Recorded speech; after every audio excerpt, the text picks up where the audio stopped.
We will find the total height of the building using a clean step-by-step right triangle approach with the surveyor's eye height included.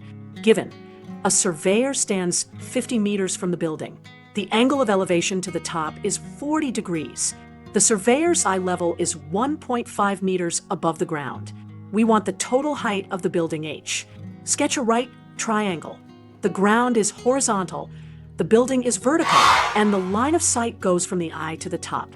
Label the horizontal distance 50 meters, the angle at the eye 40 degrees, and the vertical difference from the eye to the top as H minus 1.5. That makes a right angle between the building and the ground. Use tangent, opposite over adjacent. So, tan of theta equals opposite divided by adjacent. Substitute theta equals 40 degrees, opposite equals H minus 1.5, and adjacent equals 50.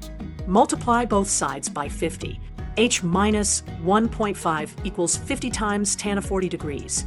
Compute tan 40 degrees, approximately 0.8391. Now, multiply 50 by 0.8391 to get 41.955. Add back the eye height of 1.5 meters. So H equals 41.95, 5 plus 1.5. That gives H equals 43.455 meters.